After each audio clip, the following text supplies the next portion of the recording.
Welcome to the Bike Life Podcast by Warmshowers Foundation, where we will be sharing knowledge, experience, tools, and stories of touring cyclists and hosts from around the world. I'm Tara Lee, the woman behind the scenes at Warmshowers Foundation, the leading platform for cyclists looking for hosts and to connect with a passionate international community. Find out more by visiting us at Warmshowers.org. Now, on to the show.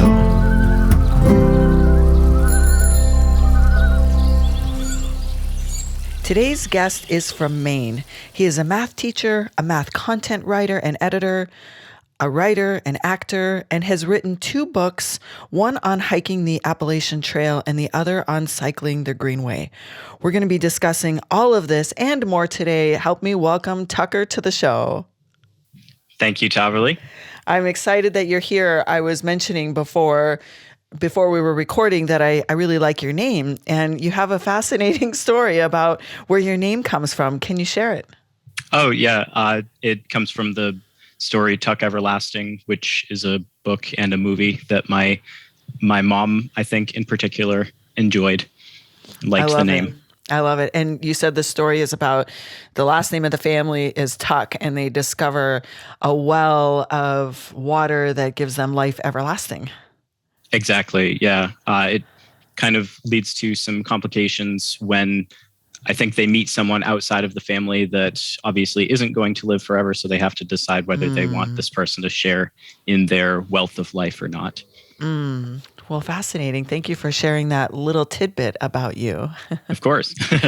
So let's start with, which did you do first? Did you hike the Appalachian Trail or ride the East Coast Greenway? Yeah. So in 2019, I thru-hiked the Appalachian Trail. So I did that with my brother, actually. We were both at points in our lives where we were able to kind of stop everything and go on this wild adventure. We did do a lot of hiking and adventuring before that, but nothing to any extent like the Appalachian Trail. So I did that in 2019, obviously got that in right before COVID hit and the pandemic. But after that, it kind of gave me this different view on life. And, I want to do these adventures now, as inconvenient as they can be for careers and whatnot. But so in 2020, I was planning on doing the East Coast Greenway from Florida to Maine. I was actually going to do that March 2020. And then the funniest thing happened. Then you were told to stay home. Yes. Timeout, and a big official timeout. Right.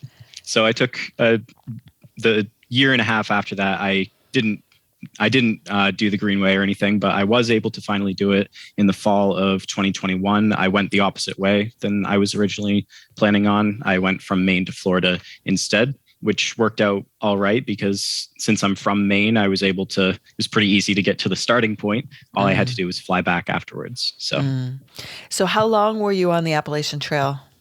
So the AT took 4 months or so, from March to July in 2019. And then the East Coast Greenway took about 8 weeks from September to November in 2021. So what were some of the differences between the two for you? I mean, the Appalachian Trail was your first big adventure on your own, and 4 months is not a short time for your first stint. No. I mean, let's start there. What was that like? First of all, how did you arrange your schedule and your living part of life to be able to do that? Right. Yeah. So I was kind of, as I said, at a point in my life where I was ready to do something different. I had been doing a job that I wasn't feeling fulfilled in and left that job, spent a couple months preparing for the AT. It really did feel like, I was throwing myself into the fire and I didn't know whether I was going to come out of it a better person or a worse person or think it's a complete disaster. But it was the best decision of my life. I, as I said, jumped right into the fire and, the cool thing about adventures like the AT or the Greenway is you can't prepare for them in any other way other than just doing them. And I mean, you can go on like a weekend hike or a week-long adventure or whatever, but doing the same thing for 4 months or 8 weeks or however long you're out, there's no other way to mentally and physically prepare yourself for that than to actually do it. And so once I did it, once I was there, I fell in love with this way of living and this way to see everything in life. Mm-hmm, mm-hmm. So tell me a little bit about how you switched from hiking to cycling. How did that, desire take place? Yeah. So I guess getting to the differences between the two. Once I was done with the AT, I had done a little bit of cycling in the past, but not too much. But once I was done with the AT, I bought a bicycle, like a new, nice bicycle for the first time in my life, and just rode it that summer constantly. I act at a summer theater, and I would bike between where I was living and the theater twice a day, 15 miles each way, going there for rehearsals and performances and coming back at night. And it was just like the time of my life. I had fallen in love with the earth and life and everything on the AT, but buying that bicycle, it kind of showed me how much more exploring you can do on a bicycle. You can go a lot further, you can go a lot faster, but not so fast that you miss things, Mm-hmm. Yeah. Mm-hmm. So that leads into the differences between the trail and the Greenway. And the Greenway, I was able to do a lot quicker and cover more miles every day and everything than the trail, but was able to see just as much, experience things in a different but otherwise great way, wonderful way. Yeah. So for those that have not traveled the East Coast Greenway, can you tell us a little bit more about it? Like, how did you select that and why? Obviously that's from where you were located, so it was an easy departure place, but why that direction and why that trail? Right. Yeah, it is a lot to do with that I'm in Maine. That was a big part of the AT too, was that if I was, I flew down to Georgia and walked up to Maine. And so it was easy to be coming home. And so the Greenway was also something that it's definitely not as well known as the Appalachian Trail. So something that I kind of just heard about, happened to hear about, and started looking into it. It's a relatively new thing. It goes from Calais, Maine to Key West, Florida. So the border of Maine and Canada to the end of the earth is kind of what I thought of Key West as being. But yeah, it was just the fact that they were both in Maine and I was in Maine, and it was pretty convenient to get to at least one of the end points for each one. Mm-hmm, mm-hmm. So 8 weeks you were riding the Greenway. So tell us about the trail itself. What was the structure of the trail, and what were some of the challenges that you faced in that particular? I'm familiar with the trail. We've talked about it on the show, but I like to hear it from your perspective, because everyone's experience is going to be a little different depending on how far you go, when you go, what time of year, what you're riding. So tell us a little bit more about your experience. Right. Yeah. So there are still a lot of improvements to be made on the Greenway, but the good news is those improvements are being made. The East Coast Greenway Association, I think is what they're called. They're doing a lot of great work in making it the best biking route that it can possibly be.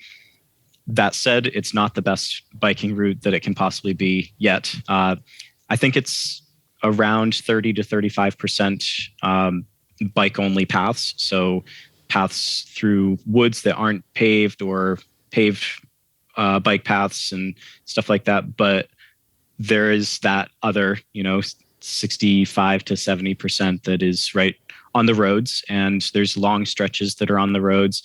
A lot of roads are good. They are bike friendly, and you either have enough of a shoulder that it's not too dangerous, or the traffic is low enough that it's not too dangerous.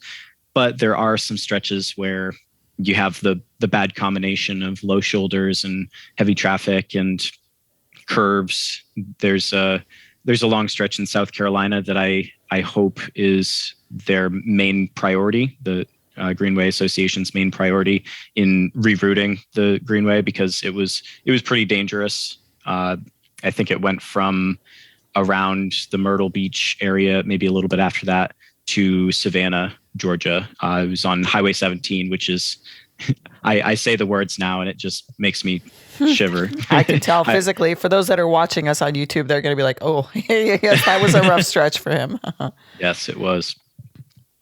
I did have a pretty interesting experience on Highway 17, kind of a funny story, tragic story in some ways, but I tried to get around it by biking at night because that's when traffic was a little bit lighter. I had lights on all over my body and my bike and everything, so I think you can actually be seen better at night if you have everything that you need.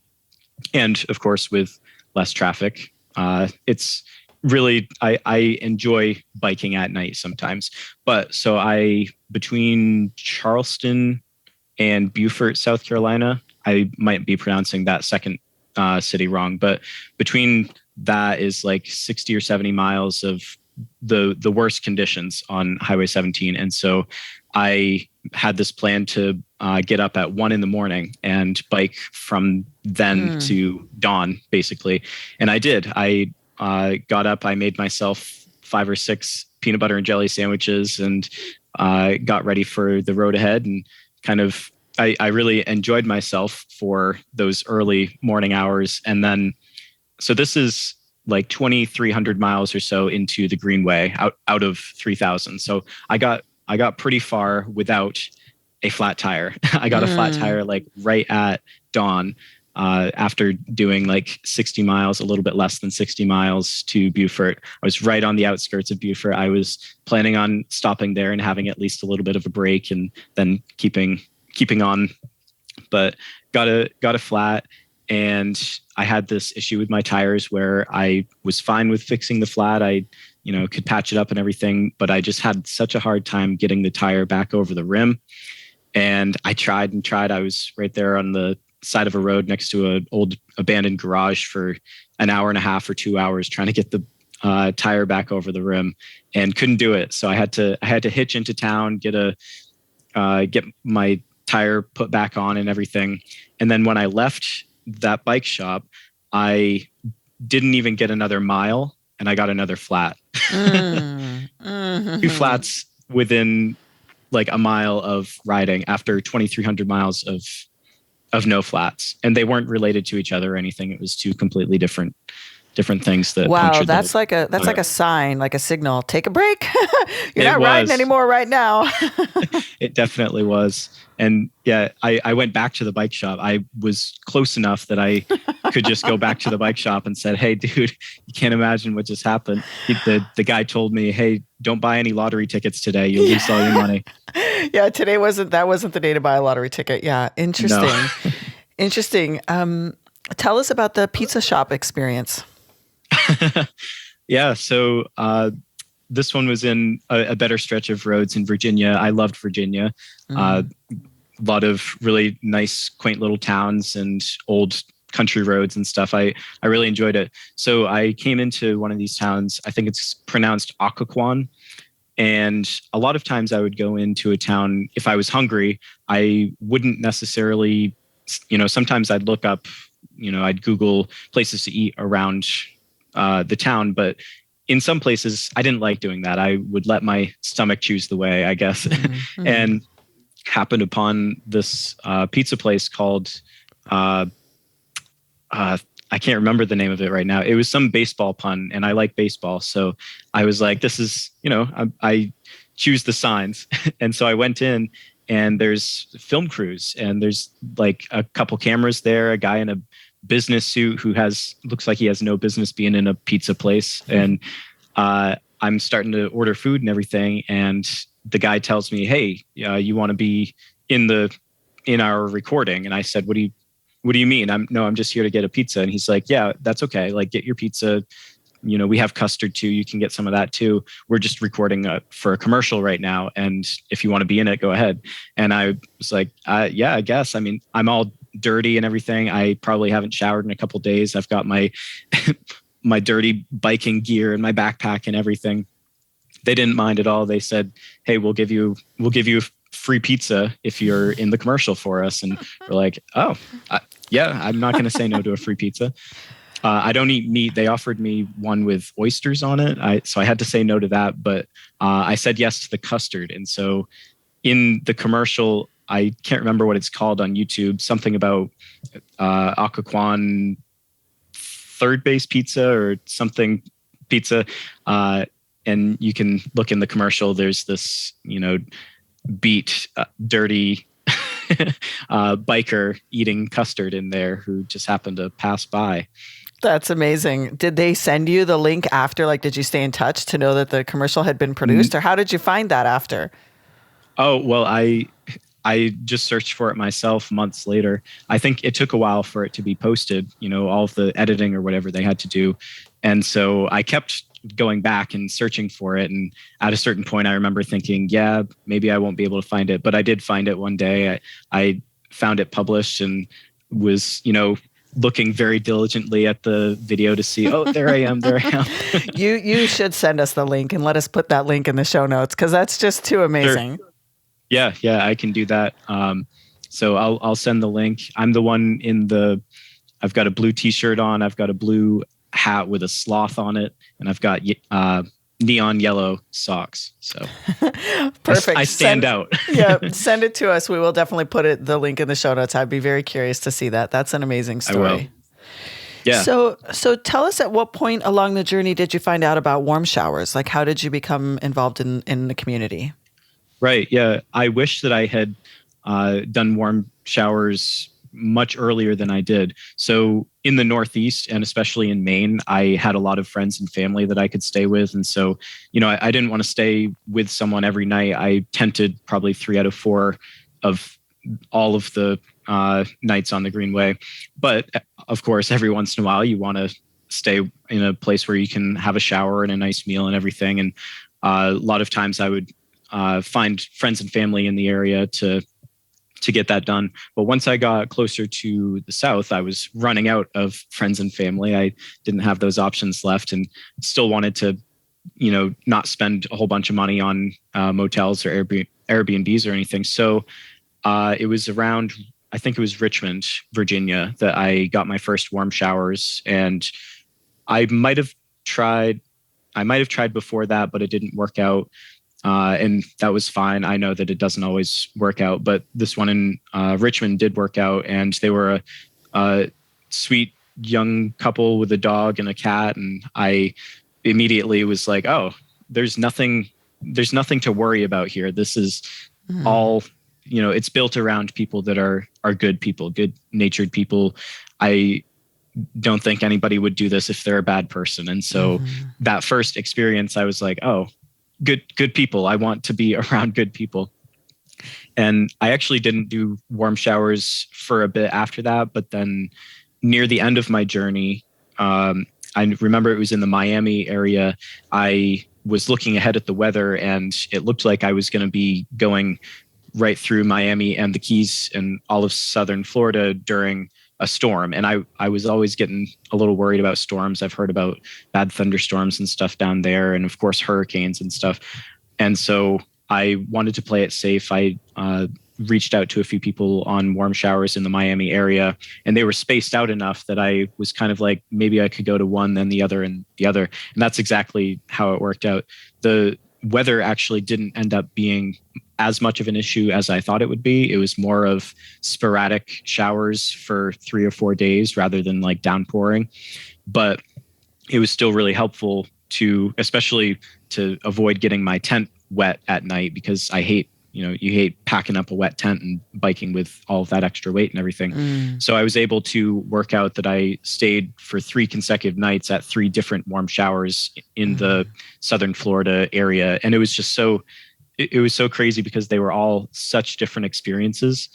The first night, it was with a couple of nudists, which I guess is actually pretty common in Florida. And they were very upfront about it on their profile. And when I was first messaging them and everything, they're like, okay, just so you know, we are nudists, and you don't have to be a nudist yourself, but just know that we are. And, I'm pretty open-minded. I'm like, that's okay. Like, it's fine. I got there and they had a couple other guests at the time, and neither of them were nudists. It was just, kind of, it was cool because they were just the type of people that you'd expect Warm Showers. They're good people. They just want to help out. They cooked a nice meal. They had a nice place to sleep for me and everything. But of course, you see a little bit more than you thought you would. Yeah, you definitely see nudity, right? You see nudity when a lot of us are not accustomed to seeing other nude people like that aren't closely familiar with us, right? Right. It was definitely a new experience for me. But the thing with doing an adventure like this is you kind of take every day with that sense of adventure of like, let's see what today brings. Mm-hmm. So the next day I stayed at a church. I stayed like in the backyard of a church and didn't even meet the guy that was hosting me. He just kind of gave me the directions. He's like, hey, here's where you're going to be. And here's your bathroom that you can access and everything. It was, all set up for me. And I didn't have to go through anything more than just show up at this church and camp in the backyard. There were peacocks on the roof of the church, which I thought was pretty interesting. Sadly, there were also some stray cats around that had like feathers like on the ground. So I think the peacocks were on the roof for a reason. Right. So that was obviously completely different from the nudists. And then the final day, the day before I actually finished the Greenway, I stayed in Key Largo with this, I want to lovingly describe them as a family of hippies. They were, the type of free love hippie people. They had a painted bus that they go on adventures with and everything. It was a couple of parents and 3 kids that were all. It was nice to see everybody kind of on the same page in the family of like their way of life. I get there and there's like an outdoor shower with a beer fridge in it. And I'm like, I'm not going to argue with this. Amazing. And, so keep going. No, I was just going to wrap it all up and say, how much different those experiences were, but they were all indicative of Warm Showers and being able to, rely on the good of humanity. Yeah, well, we're happy to have you a part of the community. And I know that experiencing a lot of this for you for these first times is probably just the tip of the iceberg. I suspect that in several years from now, you and I could redo this and there will be many more adventures coming your way. And do you have any plans for the next adventure, the next tour? I get this question all the time. I do have to save up a little bit more money, and I'm in the process of like looking for a more permanent place to live when I'm not doing the adventures. So once I've got that settled, and once I've got enough saved up, I definitely want to do more adventures. I am not sure if my next one would be hiking or biking. There's pros and cons to each one, and I really enjoyed both of them. I have heard a lot and read a lot about the El Camino de Santiago, or whatever it's called in Spain. Yeah. Definitely want to do that someday. Of course, with the AT on my list already, everybody asks if I'm going to triple crown, do the PCT and the CDT as well. And so maybe they're on the list. There's a lot of people go east to west or west to east across the United States. And there's a bunch of different ways to do that from what I've looked into. And that would be exciting. Or, I've done the East Coast. Maybe I want to go to the West Coast next. I don't know. The future is open. I definitely think there's more adventures to be made. Yes, I agree. And I look forward to following you on your journey. And we will link in the show notes how people can find your book and any social media that you've provided us that we can let people know how to follow you along. And of course, the video link to the commercial. We'll put that in the show notes too. Yes, I will provide all of those links. Yes. Thank you so much, Tucker. We appreciate you taking the time to share your story. We know that it's powerful for all of us. Our journeys are so unique along the way that hearing from you and your excitement and the ways that you're tasting adventure, a different way of life in between living, whereas although maybe the adventures will become the way of living, possibly, right? That would be a dream scenario for sure. That's the dream. That's the dream. Yes. Well, thank you again, Tucker, and we will be back with everyone soon. Thank you for joining us, and we hope you enjoyed the show as much as we enjoyed making it. Wherever you are listening, please leave us a rating and a review as it helps us reach more cyclists and hosts around the world. Visit us at Warmshowers.org to become a part of our community, or on Instagram at Warmshowers_org. If you would like to be a guest on the show or submit a question, please make sure to email us at podcast@warmshowers.org.